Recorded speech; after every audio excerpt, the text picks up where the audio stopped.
Esta es una breve explicación de este nuevo dashboard que hice para WK5. Sirve para verificar una transición, es decir, es un dashboard específico para triatlón y base al desarrollo de mi software transmití el algoritmo que hice para mi propio software, lo convertí en lo más que pude para WKO5. Tiene algunas limitaciones dado que el código, el pseudocódigo de WKO5 es muy limitado. Tuve que hacer algunas abreviaciones. Bueno, el dashboard consta de una pantalla, de un chart principal donde muestra todo el entrenamiento,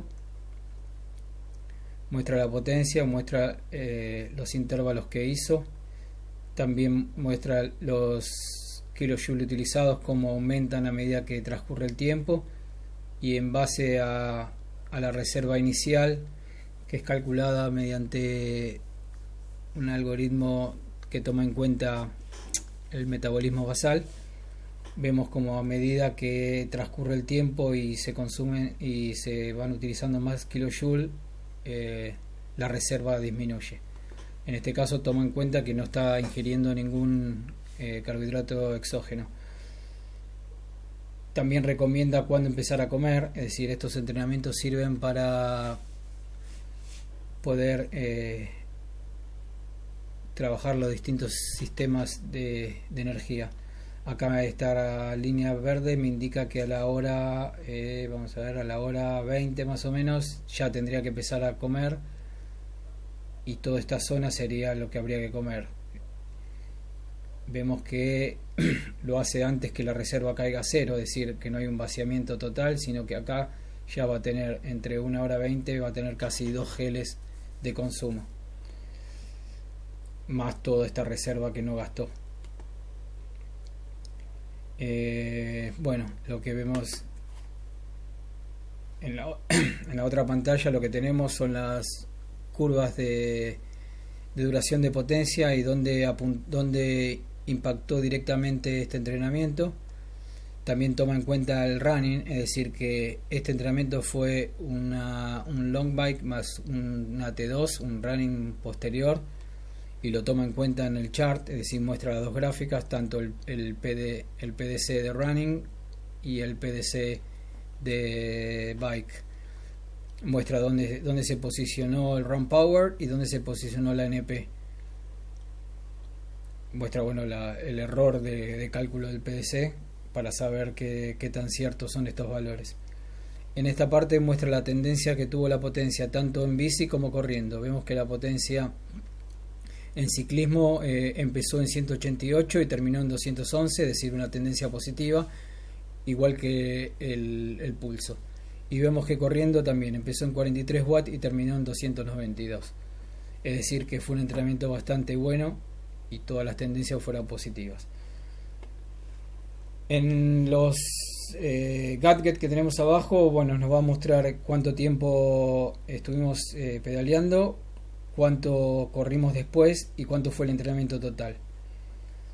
Nos muestra también cuál fue la potencia promedio luego corriendo, qué pace fue esa potencia, el spread que hay entre la potencia de bike y la potencia corriendo, cuántos kilojoules utilicé pasando el ciclismo, y también me muestra la eficiencia corriendo, es decir, en base a esta eficiencia yo puedo determinar un poco la fatiga del atleta al bajarse a correr.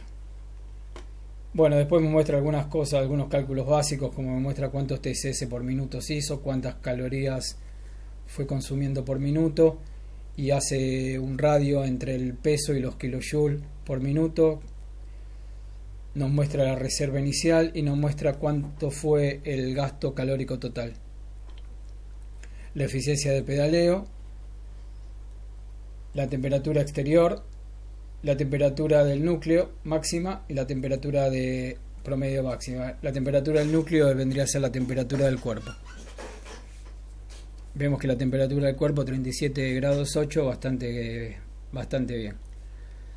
Esto nos muestra este entrenamiento cómo impactó en el histórico de kilojoules utilizados. Vemos que fue en 2519 y este atleta históricamente tiene un entrenamiento de casi 4000 kilojoules realizados, que más que seguro debe ser una carrera. Hoy versus la carrera, es decir, toma en cuenta una carrera anterior y te dice cuánto gastaste hoy en base a una carrera. Y después lo que hace también, que esto es lo que traigo directamente de Ednacore, programa el próximo entrenamiento. Arma un árbol de decisión en base a las distintas curvas de potencia, también en los profile, en la estamina, y lo que hace, establece si este entrenamiento fue 3 horas 55, en base a la estamina, el próximo entrenamiento, y en base al CTL y todo eso, el próximo entrenamiento va a ser de 3 horas 40, es decir, disminuye el entrenamiento, dice cuánto tiempo va a tener que estar en endurance, es decir, este periodo inicial va a tener que ser de 2 horas 23 minutos y a 167 watts, y luego hacer los intervalos.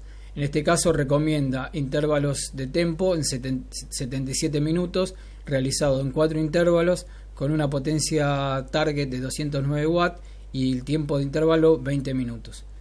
El recovery entre intervalos lo recomienda en 5 minutos. Bueno, después hace algunos cálculos como el watt por CDA que tiene este atleta, conociendo su CDA, y más o menos qué velocidad va a tener con la potencia promedio que utilizó, con la potencia promedio que va a generar en este entrenamiento, va a ser unos 33,3 kilómetros por hora. Acá está el W, está mal, es kilómetros por hora. Lo toma en cuenta en base a un flat course, un viento a 0 metros de 2 kilómetros por hora, un RHO de 0.02 y usando unas Conti 4000 como CRR. Lo que tiene de bueno es que, bueno, ya me programa el entrenamiento para el próximo long. También puedo ir viendo los intervalos, en qué parte de la curva pegaron, es decir, que vemos que pegó en la parte de 1 hora 10 más o menos, es decir, que la potencia fue bastante elevada, fueron potencias utilizadas en la hora 10. Vemos los puntos rojos, que es el over target, es decir, y vemos los puntos celestes, que son el target puntual que tuvo que hacer. Bueno, eso fue todo.